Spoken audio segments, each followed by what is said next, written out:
Hey, what's up? It's Jim, and today's film is Willow, which is the Ron Howard directed, George Lucas written and developed film from 1988-87. I actually saw Willow in the theaters when it came out. I really liked it, and I even had like the Willow toys. You know, the whole thing I think is kind of interesting, how they thought this was going to be huge. I mean, Lucas actually believed that this was going to be bigger than E.T. The thing about this movie, it's entertaining. And the whole time I'm watching, I'm like, oh, is this thing's going on, that thing's going on. It really like kind of grabs your attention. That doesn't mean it's good. It's just really good at like getting you excited. There's really very little lull time. And I think that really kind of keeps this movie alive because it kind of sucks. I actually kind of like Ron Howard's direction in Willow. I don't really like him now that much, but I kind of like it in this because it works in a way. I've always liked Warwick Davis in this. I don't know what it is. Like, even when I see him in those Harry Potter movies, I'm like, oh, I love Warwick Davis. Or in that Gulliver's Travels with Ted Danson. I think I'll see most anything that he's in. If someone's like, Warwick Davis is in this, I'm like, oh, for real? I didn't know he was in Grown Up, so I'm going to go see that. Warwick Davis was actually pretty young. I think he was like 17 when they made this. Because Warwick Davis was in Return of the Jedi as an Ewok, and they actually asked him to star in this during Return of the Jedi, which must have felt really awesome. The Ron Howard Lucas thing has always been weird to me because they only really did this and they always felt close. He apparently felt that his relationship with Ron Howard was much like his relationship with Spielberg, which, I mean, Ron Howard's not that great.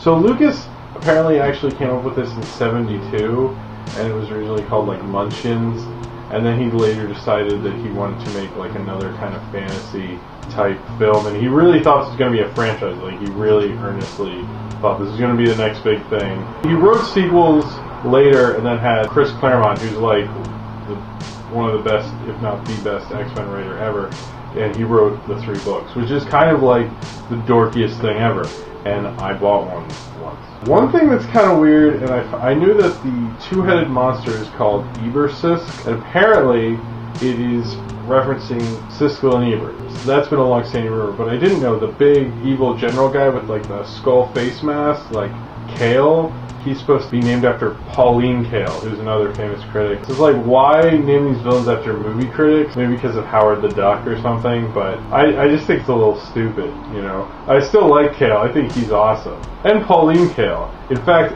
I would love to see a movie with those two, kind of like just them sitting around a nice dinner table with a glass of wine and like talking.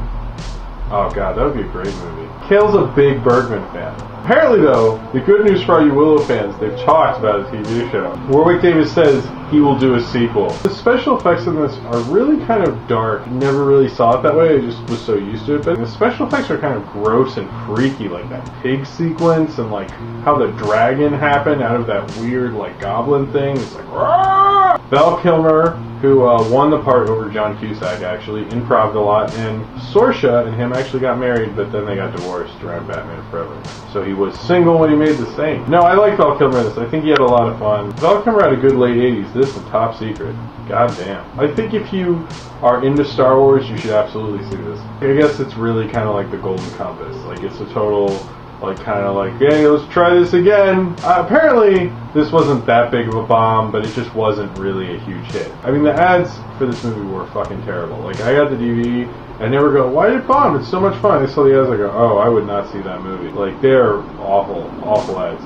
But it's just like a darker tone movie, and I don't think they sold it that way. Yeah, you know, this is a fun movie. It's a little dark, it's a little weird, but I always have fun with it. I think if you like adventure films, it's cool. It's not essential or anything, and really it's like kind of my only real nostalgic pick on here. There's probably more for nostalgia than actual filmmaking goodness. If you have seen this film and would like to comment on it, then comment below, and subscribe if you would like to. And that's about it, and yeah. Competition for Willow was Crocodile Dundee 2, Big, and Rambo 3.